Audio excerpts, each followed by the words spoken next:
반갑습니다. 오늘도 여러분들의 성공적인 배팅 라이프를 위해 불철주야 분석하는 스포츠 홈즈입니다. 널려있는 뻔한 자료는 빠르게 넘기고 포인트만 집어 이 영상 하나로 여러분의 판단이 설 수 있게 하겠습니다. 추가적인 스포츠 자료 및 분석이 궁금하신 분은 영상 하단에 고정 댓글을 확인해 주시면 됩니다. 이어서 분석 시작하도록 하겠습니다. 첫 번째 경기는 디나모 자그레브와 카라바흐입니다. 자그레브는 전체적으로 지공 성향을 보이는 편이지만 그다지 공격적으로 극단적인 성향을 보이는 팀은 아니라고 볼 수 있을 듯합니다. 전체적으로 3백을 가동하면서 중앙을 굳히는 운영도 자그레브의 특징이라고 할 수 있을 듯 싶습니다. 물론 지난 시즌에는 경기 지배력에 비해서는 자그레브의 성향 자체가 유럽 대항전에서의 화력이 특출난 모습은 아니었지만 페트코비치가 생각 외로 공을 잡는 상황에서의 결정력은 상당히 괜찮은 능력을 보여주기도 했던 편이었습니다. 현재는 양측면 호자와 스피키치 조합도 드리블 능력을 바탕으로 카라바흐의 수비 라인을 공략하는 것으로 나오게 될 수 있습니다. 카라바흐는 기본적으로 원정에서의 흐름 자체를 수비적으로 가져가게 될 가능성은 높아 보이는 것이 사실입니다. 이는 카라바흐가 상당히 홈에서 강점을 크게 보이는 성향이기 때문입니다. 카라바흐의 지리적인 이슈가 원정을 가는 상황에서는 미리 상대팀의 힘을 빼놓는 것으로 유명합니다. 결국 카라바흐의 승부수는 2차전 홈에서 보여줄 가능성이 높아 보이는 상태입니다. 지더라도 카라바흐가 한 골 차 정도의 승부만 가지고 간다면 카라바흐 입장에서도 만족할 만한 상황이 나오게 될 가능성이 상당히 높습니다. 결론을 말씀드리자면 일단 카라바흐의 승부수 자체가 후반전에 일어날 가능성이 상당히 높다고 보고 있습니다.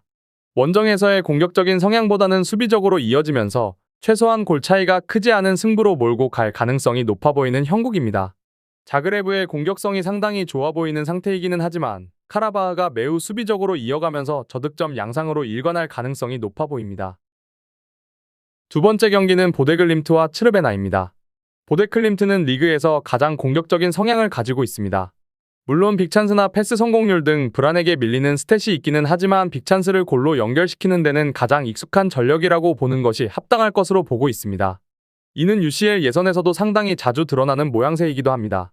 전체적으로 교체 카드를 공격 쪽에 투자하는 빈도가 상당히 높은 편입니다.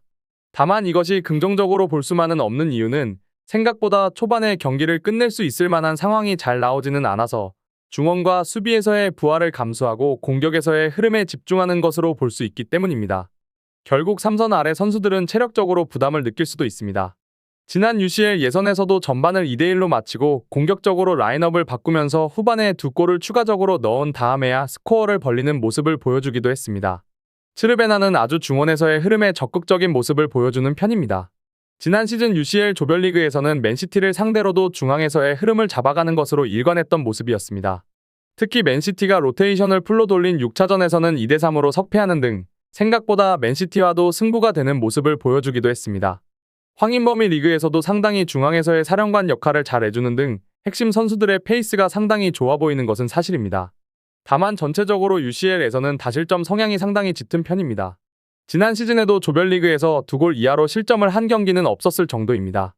이는 리그에서야 자신들이 원하는 템포로 경기 운영이 가능했을지언정 강호들이 즐비한 UCL에서는 그것이 어렵기 때문입니다. 결론을 말씀드리자면 2.5오버와 보데클림트 승리를 기대 중입니다. 이는 보데클림트가 리그에서의 흐름이 공격적이기도 하고 UCL에서도 상대적으로 공격에서의 변화를 주는데 적극적인 상황을 보여주기 때문입니다. 다만 이로 인해서 중원과 수비에서는 체력적인 부하가 있을 수 있다는 점을 무시하기는 어려울 듯 싶습니다. 난전 상황에서라면 스코어 차이가 그다지 크지 않을 가능성이 높습니다. 마지막 경기는 릴과 프라하입니다. 릴의 스타일은 지난 시즌부터 상당히 공격적인 압박으로 풀어가는 편이었습니다. 이 때문에 전체적으로는 강호들과의 매치에선 다실점 성향이 나오기도 했지만 이 압박이 전방에서 펼쳐지면 상대의 전개를 막아세우는 것으로 이어지는 긍정적인 효과로 이어졌던 것이 사실입니다. 특히 지난 경기에서는 이 매치를 위해서 아껴놓았던 데이비드 같은 선수들도 나오게 될 가능성이 높습니다. 지난 경기에서는 로테이션을 조금 돌리면서 5-4-1 형국으로 이어지기도 했는데 홈에서는 포백 전환 등 상당히 공격적인 성향으로 이어지게 될 가능성을 염두에 두면 좋겠습니다. 특히 제네시오 감독은 렌 시절부터 상당히 홈에서 강점을 유지하는 것으로도 유명했습니다. 공격성을 상당히 보이면서 웅크리는 성향의 전력을 상대로는 상당히 강점을 보여주는 성향의 감독입니다. 슬라비아 프라하는 생질로아스를 격파하고 여기까지 왔습니다. 일단 생질로아스가 상당히 공격적인 성향임을 감안한다면 슬라비아 프라하가 상대의 공격적인 압박에 대응이 안 된다는 이야기는 하기 어려울 듯합니다. 일단 원정에서는 3-4-3으로 나섰고 상대의 공격을 억제하는 데 집중하는 모습이었습니다. 2차전에서 열린 원정에서 상대에게 내준 유효 슈팅은 2개입니다. 리그에서도 전체적으로 저득점 양상으로 플레이를 하는 등 원정에서의 과감성은 찾기 어려워 보이는 상황입니다. 문제라면 릴의 감독 특성상 웅크리는 것이 답이 아니라는 것입니다. 오히려 상대가 공격적인 흐름으로 압박을 가하는 상황에서는 슬라비아 프라하가 자기 진영에 갇혀서 나오기 어려워하는 상황이 드러나게 될 가능성도 있다고 보는 것이 합당할 수 있다고 봅니다. 결론을 말씀드리자면 2.5언더와 릴 승리를 기대 중입니다. 릴이 상당히 강한 압박으로 상대를 가두는데 능한 편이고 특히 공격적인 압박은 상대의 전개를 억제하는 수비적인 흐름에서 도움이 되는 편입니다.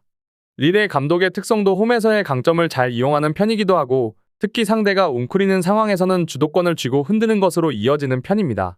그나마 웅크리는 상황에서의 흐름에서 슬라비아 프라하가 수비적으로 약점이 아주 크지는 않았습니다. 추가적인 조합을 원하신다면 구독과 좋아요를 눌러주시면 감사하겠습니다. 더 다양한 경기에 대한 세부적인 분석과 결과가 궁금하시다면 영상 하단에 댓글을 확인해 주시면 되겠습니다. 여러분이 건전한 스포츠 문화를 즐기실 수 있도록 항상 최선을 다하도록 하겠습니다. 프로토가 처음이신 분들 혹은 프로토를 좋아하는데 적중률이 낮으신 분들께서는 유튜브에 계시는 여러 명의 전문가들의 영상을 시청하면서 도움을 받아 수익률을 극대화하시는 것도 괜찮은 방법입니다. 프로토는 단지 운으로 하는 게임이 절대 아닙니다. 모든 분야의 전문가들이 존재하듯 프로토도 분명 전문가들이 존재합니다. 경기 시작 전에 다양한 분석 자료 확인은 필수이며 가장 중요한 정보력이 수익의 80% 이상 지분을 차지하고 있습니다. 수익을 원하시는 분들은 이상한 곳에 가입비 내고 가입하지 마시고 유튜브에서 여러 가지 영상을 찾아보신 뒤에 해당 영상 등을 참고하여 베팅하시는 걸 추천드립니다. 오늘도 영상을 시청해주셔서 감사드리며 행복한 하루 되시길 바랍니다.